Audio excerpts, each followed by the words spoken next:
আজকের গল্প চন্দন বাবার রহস্য, operation Hariom, special crime branch. Rudram Roy বলে, গর্ত থেকে বেরালেই বিড়ালকে ধরব। আলোক স্যার বলে, খুব ভালো কথা। দুর্গাপুজো শুরু হয়েছে, আজ পঞ্চমী। আজ থেকে দুর্গাপুজোর আনন্দ ও উৎসব শুরু হয়েছে। রুদ্রমদের বাড়িতে পুজোর প্রায় 4-5 দিন আগে থেকেই আত্মীয় পরিজন, পাড়া প্রতিবেশী, অপরিচিতি মশাইয়ের বন্ধুরা, রুদ্রনীলবাবুর বন্ধু, রুদ্রমের বন্ধুরা ও অফিসের বন্ধু, স্টাফ, তাদের ফ্যামিলি, প্রতিদিন প্রায় 200 জনের রান্না, খাওয়া দাওয়া, থাকার ব্যবস্থা করা। প্রতি বছরই এই দুর্গাপুজোর সময় 10-12 দিন সবাই আনন্দ উৎসবে মেতে ওঠে।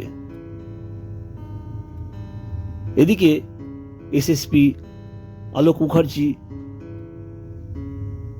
ওনার স্ত্রী ও মেয়ে রুবি রুদ্রমদের বাড়িতে পৌঁছে যায়। স্পেশাল গেস্ট, তাই দোতলায় রুদ্রমের পাশের ঘরটা থাকার জন্য ব্যবস্থা করা হয়েছে। প্রীতম নিজের মা বাবাকে নিয়ে এসেছে। পুজোর কটা দিন নিরামিষ খাওয়া দাওয়ার প্রচলন, নবমীর দিন আমিষ খাওয়ার নিয়ম আছে। তবে কোনো কিছুই বাইরে থেকে আনা হয় না, সবটাই নিজেদের জমিতে চাষ হয়। দোতলা ছাদে সবাই গল্প করছে। সবে সন্ধ্যা নেমেছে। চা, পাঁপড়, পকোড়া, আলুর চপ, মুড়ি এসে হাজির। সবাই মজা করে খাওয়া দাওয়া করছে। প্রীতম দত্ত বলে, রুদ্রম স্যার, আপনাদের বাড়িতে অনেকগুলো পুরনো দিনের বন্দুক, কিছু আধুনিক বন্দুক, এছাড়াও অনেকগুলো রিভলভার, 2টো এয়ারগান। রুদ্রম রায় হেসে বলে, সবকটারই লাইসেন্স আছে, কিন্তু ব্যাপারটা বাবা ও ঠাকুরদার বন্দুকের শখ। আমার ঠাকুরদা এখনো 2 হাতে 2টো রিভলভার চালাতে পারে, তাও সঠিক নিশানায়। একটা মজার গল্প আছে। সবাই জাপাজাপিতে রুদ্রম রায় বলা শুরু করলো, আমি তখন ছোট। তখন থেকেই দেখে আসছি এই আশপাশের এলাকায় খুব ডাকাতি হতো। আমাদের বাড়িতে ডাকাতটা খুব একটা সুবিধা করতে পারতো না, কারণ আমাদের বাড়িতে তখনও 15-16টা বন্দুক থাকতো। আর মজার কথা, আমার ঠাকুরমাকে ঠাকুরদা বন্দুক চালাতে শিখিয়েছে, আমার বাবা আমার মাকে বন্দুক চালাতে শিখিয়েছে। যখন ডাকাত পড়তো,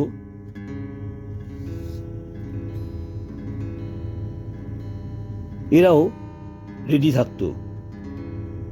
এছাড়া গোটা 20 পালোয়ান ছিল, এখনো আছে, তারাও বন্দুক চালাতে পারত। আমি তখন ক্লাস 5-এ পড়ি। কলকাতার নামকরা বন্দুক বিক্রেতা বন্দুক বিক্রি করতে এই বাড়িতে আসতো। আমি জেদ ধরলাম, ঠাকুরদা, আমার একটা বন্দুক লাগবে। সেই মতন একটা বন্দুকের ব্যবস্থা করা হলো।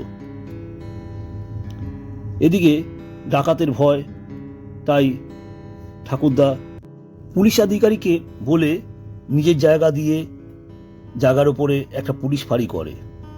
কিন্তু পুলিশ মোটে 2 জন পোস্টিং। ডাকাতি বা অন্য কোনো বিপত্তি হলে সেই ঠাকুরদার বন্দুকবাজদেরই পুলিশে সাহায্য করতে পাঠাতো। আমি তখন ক্লাস 8-এ উঠেছি। তখন সবে বন্দুক ও রিভলভার চালাতে পারতাম। কেউ কাছে পিঠে না থাকলে ঠাকুরদার হুকোটা নিয়ে ঠাকুরদার মতন আরাম কেদারায় বসে হুঁকো টানতাম। সেই দিনও এমনই করে বসে বার কয়েক হুঁকো টেরেছি। হঠাৎ মা এসে দেখে ফেলে, তারপর ধোলাই। ঠাকুমা বলল, শালা সবার সামনে কেউ হুঁকো খায়? একটু লুকিয়ে আড়ালে আবডালে খেলে কি হতো?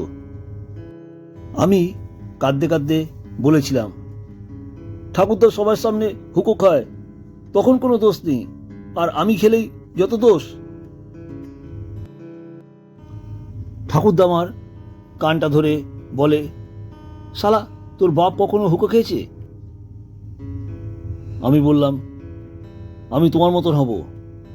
ঠাকুরদা বলে, বেশ তো, তবে বড় হলে হুঁকো খাস দাদা। একবার মামার বাড়ি থেকে দাদু ও দিদা বাড়িতে ঘুরতে আসে। আমি দাদুকে নিয়ে আমাদের মাঠ ঘাট বাগান পুকুর দেখাচ্ছি। হঠাৎ আমি লক্ষ্য করি দূরের ঝোপের মধ্যে কারা লুকিয়ে আছে আর কিছু একটা লক্ষ্য করছে। তখন প্রায় সন্ধ্যা হয়নি। বাড়ি এসে ঠাকুরদাকে ব্যাপারটা বললাম। আরও বললাম, মনে হয় আজ রাতে আমাদের বাড়িতে ডাকাতি পড়বে। সবাই আমাকে বকাবকি করলো, কি দেখেছিস? ঠাকুরদা একটু গম্ভীর গলায় বলল, আমার নাতি দেখতে ছোট ঠিকই, কিন্তু সঠিক জিনিসটা চোখে পড়েছে। সেই রাতে আমাদের সবার ঠিকানা হলো ছাদে। ছাদ জুড়ে বিছানা পাতা হলো, সবার কাছে বন্দুক। আমি ঠাকুরদার কাছে গিয়ে বলি, ঠাকুরদা আমাকে একটা বন্দুক দাও। ঠাকুরদা বলে, নে শালা, তুই একটা বন্দুক নে। মাঝরাতে ডাকাতটা এসেছিল। বন্দুকের ফায়ারিং শুনে ডাকাতটা পালায়। আমি তখন বিছানায় নাক ডেকে ঘুমাচ্ছি।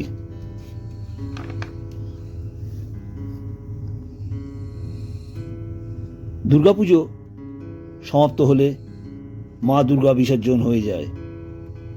রুদ্রম এবার নিজের একটা টিম তৈরি করে ফেলে, অপারেশন হরি ওম।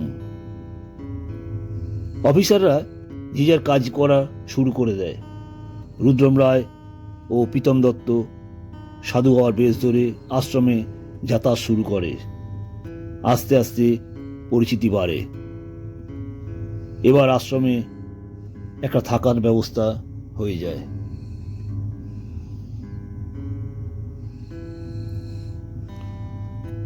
রুদ্রম রায় ও প্রীতম দত্ত দেখে চন্দন বাবার খুব কাছে যে কেউ যেতে পারে না। বাবার নিজের কয়েকটা চামচা আছে, তারাই যায়। রুদ্রম লক্ষ্য করে এই চন্দন বাবার প্রায় শিষ্যদের দর্শন দেওয়ার সময় হাতে একটা ফুল গাছের টব দেয়। একদিন ফোনে চন্দন বাবা কথা বলছিল, কে বীরেন, তোমার জন্য আশীর্বাদী প্রসাদ কালকে গাড়িতে পাঠিয়ে দেব। রুদ্রম রায় জানে এই সুযোগটা কাজে লাগাতে হবে। সকালবেলায় গাড়িতে ফুলের গাছ তোলা শেষ। লোকাল থানা থেকে পুলিশ এসে যায়। চন্দন বাবাকে অ্যারেস্ট করা হয়। কয়েকজন সাঙ্গপাঙ্গকে পাকড়াও করা হয়। একই সাথে কলকাতা প্রায় 50 জনকে অ্যারেস্ট করা হয়। অনেক টাকার সুটটা ধরা পড়ে। চন্দন বাবা লোকাল থানায় চানু পকেটমার নামে পকেটমারি কেসে বহু বছর আগে ধরা পড়েছিল। এই রেকর্ড পাওয়া যায়। অপারেশন হরিওম সমাপ্ত। আমি বাবলু আপনাদের এতক্ষণ গল্প শোনাচ্ছিলাম। এই রকম নতুন নতুন গল্প আপনারা শুনতে চাইলে অবশ্যই এই ভিডিওটিকে একটা লাইক দিয়ে গল্পের চ্যানেলটিকে সাবস্ক্রাইব করে পাশে থাকা বেল আইকনটিকে ক্লিক করুন। যখনই আমার নতুন কোনো ভিডিও আপলোড করব সবার আগে আপনাদের কাছে পৌঁছাবে। আপনাদের মূল্যবান সময় আমাকে দেওয়ার জন্য ধন্যবাদ।